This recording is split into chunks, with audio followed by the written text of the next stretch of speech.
Hi, everybody. So Anya is back. The holidays are over. Hi. And hi, how you doing? So we're Oh, going to it's do a series and it's going to be 30 minutes once a week for as long as we do it. And this one is going to be about boundaries, but we're also going to talk about we actually have a lot of things going on ourselves to help you guys with this stuff. And there's going to be links below to Anya's website, my website. Um, we're doing a lot of different things, and I feel like everybody's very inspired right now. It's a ah, big inspiration year. But the parallels are splitting again. mhm. So I think it's important we talk about boundaries because the lower parallels have come and tried to grab on sometimes, and we have to be willing to say no. Yeah, 100%, So honey. You are accurate as always, my darling. Absolutely bob on. It's a really, I think, like we were saying, this past week has felt a little bit more grounded, a little bit more level, a little bit more centered to us. But the past couple of weeks, it felt like an energetic roller coaster. It felt more so that there wasn't as intense drops, that it was more up and down, a little bit more kind of balance within the equal instead of sometimes it's very much really down and then a little while till it goes up. There was more mhm. fluctuation.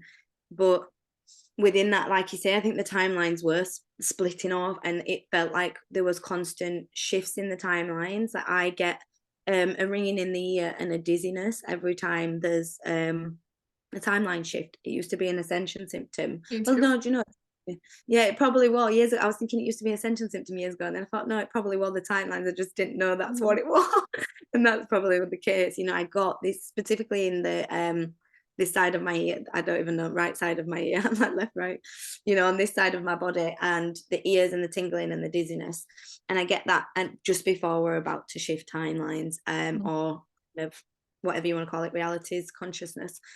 Um, and I feel like that's been happening sometimes 3, 4, 5 times a day at the moment. So there's definitely in intensified energies and changes and kind of maybe then the consequences, not consequences, but the after effects, maybe like the Mandela effects where people are kind of having these even down to like what we ate on certain days and what we did. People are having slightly different remembrances of these experiences, which I'm finding really interesting to observe and Mhm. witness over the past couple of weeks. It's quite interesting. Yeah. Yeah. I was actually with friends yesterday and then John joined us, but it there was several shifts that we Mm. had. And one of them was so intense. I was like, ooh, I'm glad I'm sitting down right now. Because It's like that. your head just gets kind of almost like you've just dropped down into the ocean or something. Yep. And there's Just like like a whoosh, going on in your head. But also the lower parallels have been trying to break through quite a bit. So there's been all these portals that had to be closed. Uh, um, there was this thing in Florida that went on that had to do with a portal, and it was very dramatic. And I'm not going to say it on YouTube, but I don't feel like they actually intended to end up there, those no. beings. But it was just shocking for so many people. And I don't know, I don't feel like that's going to happen anymore because they're pretty far away from each other at this point. But we also have to realize that some of the people in our lives that maybe we've been having a hard time with for a while, they need more boundaries because they will try to grab onto you to pull you in to their parallel or to pull themselves up. Hmm. And this Hmm. is a do it on your own period of time. You have to do it from within. You can't Yep. use somebody else as a ladder. And I think boundaries are important right now because there's people that have had to go and figure it out on their own because they were not respecting any boundaries. And Definitely. it just pulls all your energy away. It really does. And I think it's quite hard to even recognize sometimes, first of all, like you can be spending time with people and in certain environments. And for me, it was like a sense of leaving there, leaving places, feeling kind of suppressed and kind of like within myself and not like my usual high energy kind of, oh, let's talk about this. I'm quite impulsive, I would say, in my way of thinking and the way I speak, whatever comes to mind, I kind of talk about it. I like to throw ideas and vibrate off other people. And Mhm. I found myself feeling really cooped up and really not able to be expressive or even just talk about certain topics and subjects. And that's not like me. And I just realized after a couple of times, I kept asking. I asked, first of all, is this a me thing? Is it my insecurities and my anxieties that are making me feel unable to communicate and be my full self around these people? And I think that's a really important question to ask if you are experiencing like that resistance, if you will, of being your true self. Because sometimes it can be an us thing, like an internal anxiety or inner child projection onto the situation. But I sat with it and I really didn't feel like that's what I was experiencing. And then a conversation got brought to the surface of their kind of true perspectives. And there was a massive shift and a massive gap in between what I feel and what I do and how I act and their perspective of that. And it just became so clear that there has to be an energetic boundary there, because just like you perfectly put it with the kind of analogy with the ladder, I felt like that was what was happening. I was lowering myself and there was kind of like a clinging on to try and ascend up. And sometimes as a light worker we try to do it to we want to help everyone, we want to help them ascend, we want to heal everybody. And I think it's one of the most common lessons as a light worker I recurringly learn is you have to put yourself first. You have to learn how to put boundaries in. You have to have self-worth and self prioritization and validation for self before others.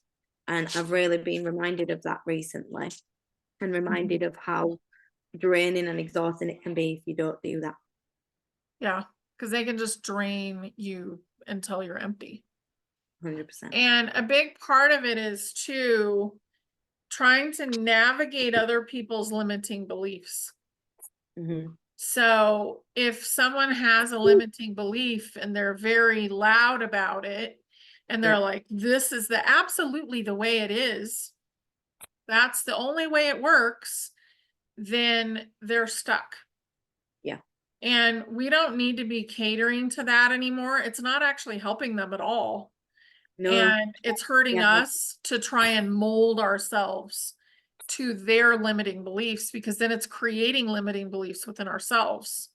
Yep. So we've done a lot of work to try and let go of this stuff. Hmm. And we don't want to keep hanging on to any of it or recreating any of it. No, you're 100% right. And I really was truly reminded of that. I actually was quite shocked at the extent of these limiting beliefs, and I Mhm. will obviously get into it for just personal reasons. I just won't, talk about that. But it was really shocking to me to realize the impact. And when asked why do you believe that, they don't know. There was no answer. It was, I oh don't well, know. I'll have to refer to someone else to tell you why I don't believe. And I just Yeah. found it so shocking that you can have such a profound limiting belief, but not even know why you have it. Fair Yeah. enough. If you have a genuine, heartfelt reason, and this is your reason, like fair enough, I can have more validation and justification in my consciousness to understand this is why you believe that, and that's your perspective. But if you don't even know why, it brings to question where do your beliefs come from? They're clearly not from within, and No. that's interesting. Yeah. Humanity has been taught not to look within. Yeah. And I actually read something yesterday, I think it was, and it was that 90% of human beings do not have self-reflection. Mm, So they mm, can't look at their own actions and wonder why they did it or break down how to not do it. right. And that is massive I actually think that's changing at this point. I think I we're do. beyond, I do. we've gone past 10% not, Mm. being aware of themselves. Um, but it feels like it's still close to 70. Yeah, I do So, resonate with. And do you know, it's so interesting that you say that because I had this conversation with family. My 10-year-old sister, she had a little outburst and we spoke through it. And I asked her after we'd spoke through it, after we'd kind of spoke through her feelings and I validated her feelings and then explained an alternative way to communicate those feelings in the future. I asked her, okay, what did you learn from this experience? And her self-reflection was impeccable for a 10-year-old child to have that level of self-reflection. And my brother said to her, wow, well done, because most adults don't even have that level of self-reflection, and you've just managed to show an example of a massive self-awareness of self, of her little, of her actions and her beings. And it's like, mhm. so I do think the more we become self-aware and then mirror that to the children and the younger generation, that's going to create a lot more, ripple effect of everyone, because that is the key. If it's all good and well us doing our healing work and us doing the inner work, but if we can't communicate with someone or our partners, our family members, our friends, our loved ones, and say, this really hurt me, can we have an alternative way of doing that, or an alternative way of communicating this and speaking this, then how do we expect these relationships and friendships and bonds to grow when we're just capped at that level of either disrespect or, it's like without that self-reflection and the option to change our behaviors and our choices, then it limits the potential for growth. Yeah. Yeah, because then you're just on a hamster wheel Mm. and you're not making any change. And then you're being that person. And this, in my corporate life, the big thing that they always said was, don't expect to something like, don't expect to the outside to change if you're not willing to change. Yeah, exactly. And I'm like, well, they didn't actually change. So the corporation was not changing. It was getting more and more uptight, but the message was a good one because we have to be willing to change or nothing outside of us will change. And a lot of the world thinks that it is, if I see it, then I'll believe it. Mhm. Not if I believe it, then I will see it. So they're not willing to change the within to see a difference in the without, the 100%. outside. Yeah. And I think that is like so important because the definition of insanity is doing the same thing and expecting to get something else to happen. And if we can't reflect, like can't look inside because it's too painful, then we need to start, you know. But most of this isn't really for us, but we can see, the people we're interacting with. Most of us are in the process of changing tremendously, but we have to put the boundaries up to make sure that people know that they don't get to pull at us or try and mold us into something else by controlling our world. Yep. And control is not allowed anymore. And that's why sovereignty is coming in because you have to be sovereign within yourself. 100%. Yeah. It's the key So, that move forward. I said that in conversation the other day with someone. There was like, how do we get out of this matrix, if you will? And I said, well, the only way you get out is to go in. That's how you unlock the key, the doorway, whatever you want to call it, to get out of this version, that reality that you're living in, that limitation, suppression, lower vibration. It's to work on your own and to learn how to raise that, learn how to regulate, learn how to reflect and move past blockages. And none of us will ever get to the place where we are fully healed. This just doesn't exist. I don't think. Like, I think there'll always be growth and yeah, reflections there'll and always lessons, be growth. because Yeah. that's the whole point of being a human. That's the whole point in living a human experience, is Mhm. to learn and is to expand. So I think that'll be something that we'll continuously go throughout our lives. However, the one thing I will say is I think it gets easier to do. You know, the Yeah, lessons may become more intense, the lessons may become more kind of profound and more challenging, but our response and our ability to deal with that, I think, becomes a lot more balanced and a lot more connecting to hope. We have the confidence, we have the connection, we have the knowing with self. And once you have that, it really does, even when there's kind of suppressions and limitations, the fact that you're aware of it, the fact that you can reflect on it and then implement a boundary so that that's not a continuous thing in your life means that you are in a higher level than before, not even noticing it and just living in that, and then either getting to a place of burnout or dysregulation because you're not recognizing it. So yeah, the level of self-awareness and recognition that we are at as a collective, I do think that is improving significantly, and I've seen that myself firsthand from some people around us. But we do have to kind of have discernment and recognition on where people are stuck in their little box, and those that are asking for that help and that kind of conscious awakening and support, then we can bring that. But those that are not, we kind of have to draw the line a little bit now and not be giving our energy and our life force away to those that are just taking it as a food source rather than enlightenment. yeah. I've noticed, like, if I have someone that is trying to create an energetic hook and pull energy away, to feed themselves, and sometimes they're doing this, like, by talking about something they know I don't wanna talk about, something that's very gossipy or, that's very negative. I'll put, like, a cellophane mirror Yep. energetically in between the 2 of us, and it makes so much difference, and then you just take the hook out and give it back to them, because and then you avoid them. Yep. And you can tell them why. You can say, listen, I don't feel happy when I'm around you, and I need to take a break. Mhm. So, and it can be as simple as that, or you can tell them what they're doing.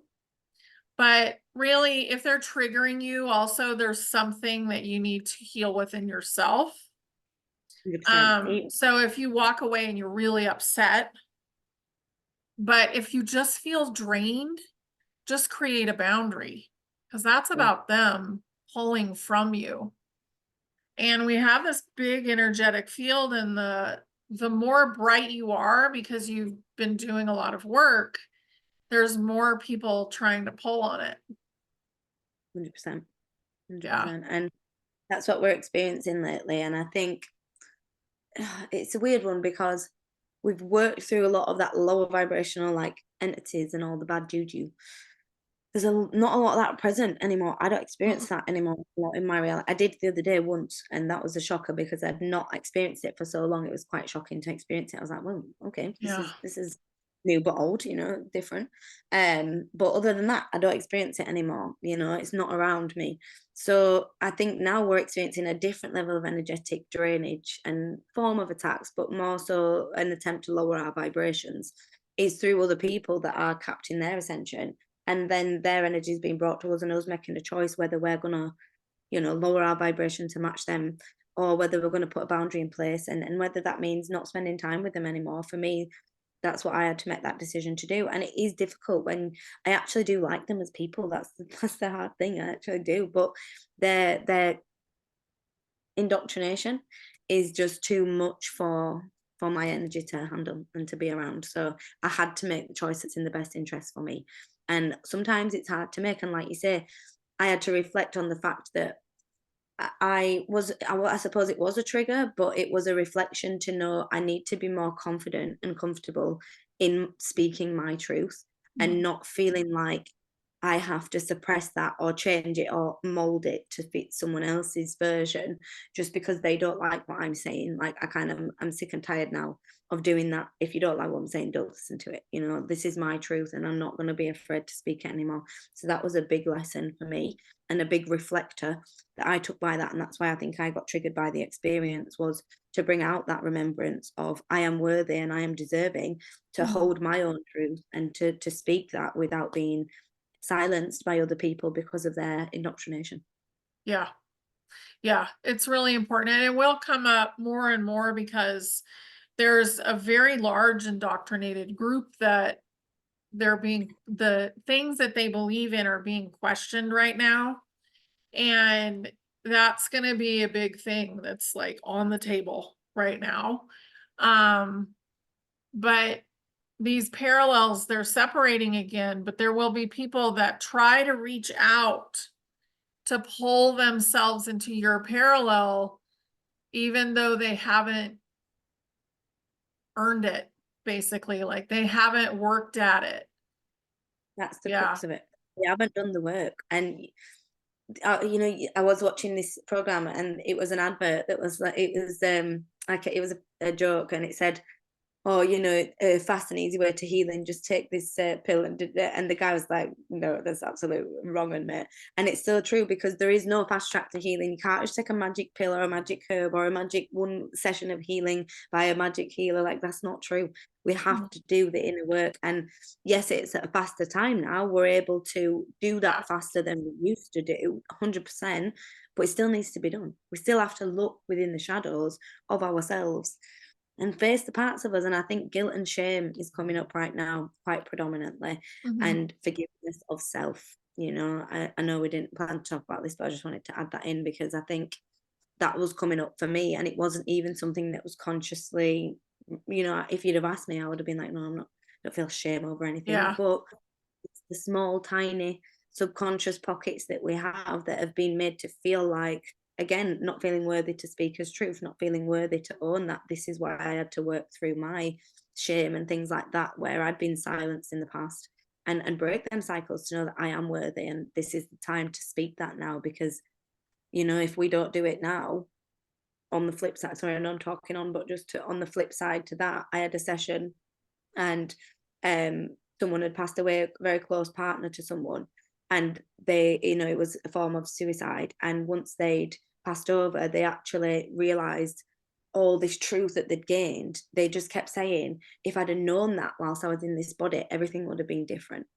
And I feel like by us speaking this truth and us showing other people that it's not just a three-dimensional box that we're living in, and you don't have Mhm. to be capped to this limitation, stress, fear, pressure, negativity. There is so much more expansion out of there, whether you go through, you know, plant medicine, or, you know, whatever form you open your conscious, there is multiple different dimensional layers, and there's so much out there to learn and to heal and to grow.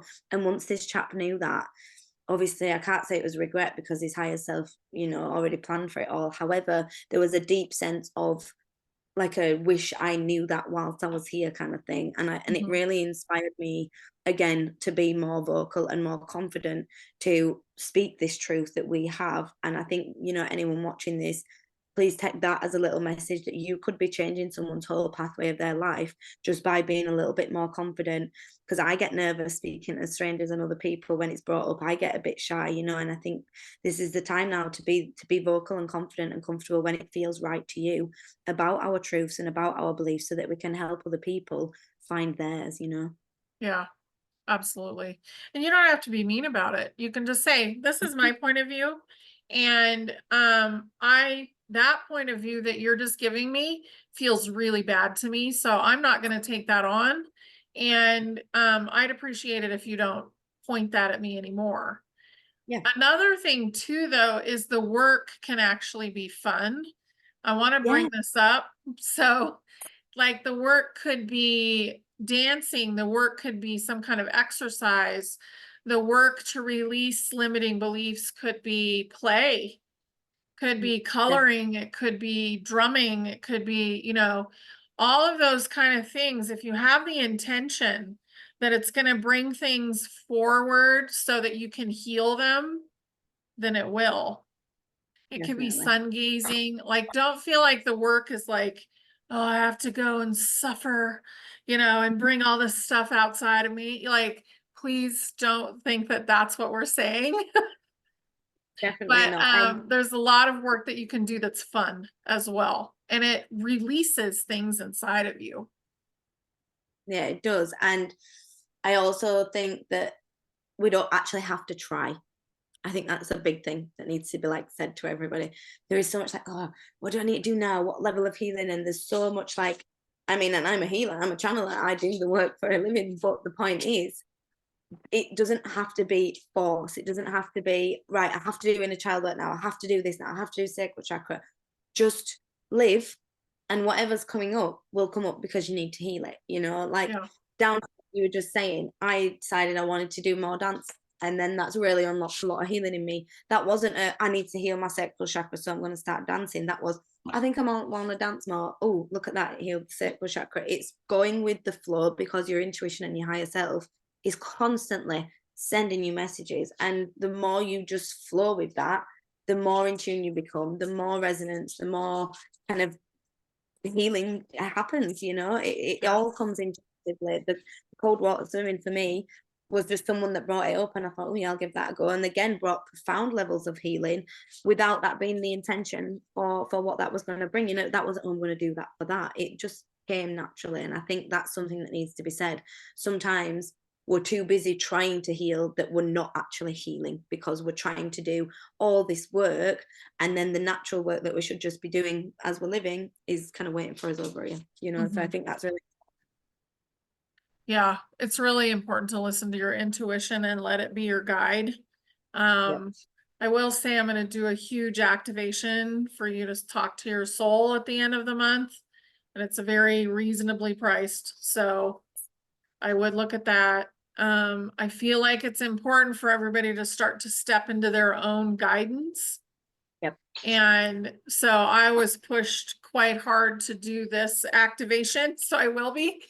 Cool. And that's how we operate, you Yeah, know? exactly. Yeah. And you And have this new thing coming up with the wild birthing. And I yeah, think, that you were guided to do that. definitely, definitely.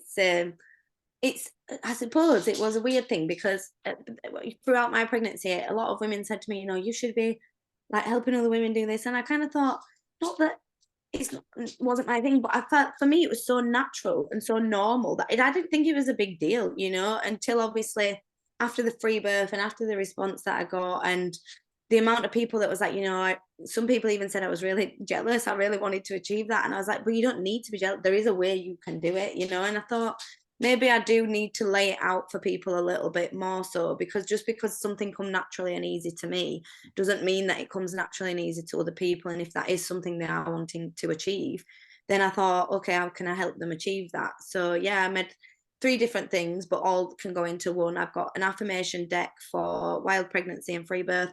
I've got an Into the Wild activity workbook to fill out throughout your wild pregnancy and free birth that works a lot on reprogramming fear and reprogramming Mhm. the indoctrination, because really truly, that if you want my simple answer to it, it is reprogramming the fear. That is the crux of the wild pregnancy and the free birth.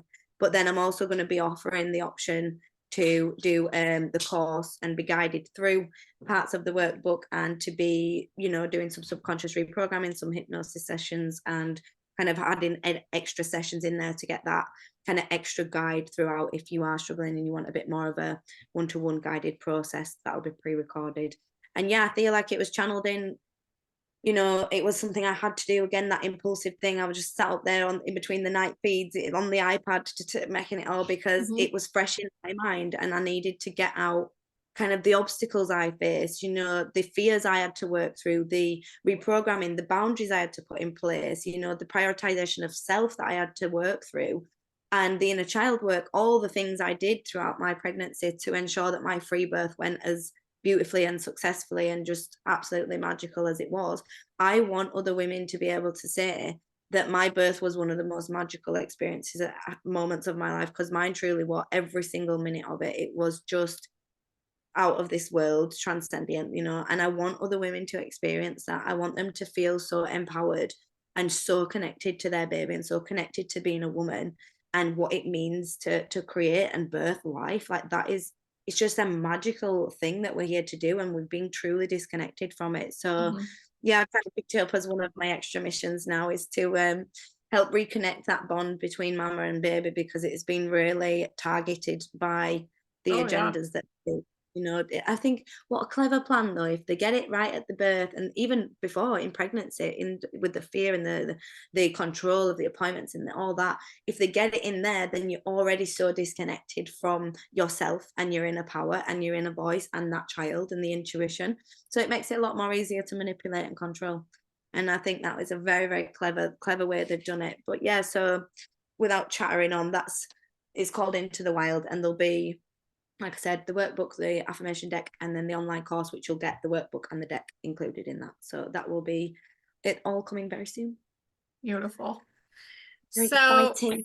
yeah, I just want to ask you guys in the audience if you have something, because we're going to do this series, if you have something that is really pressing on you that you want to hear talked about, please put it in the comments so that Anya and I can kind of go through them and start thinking about what the next show is going to be about.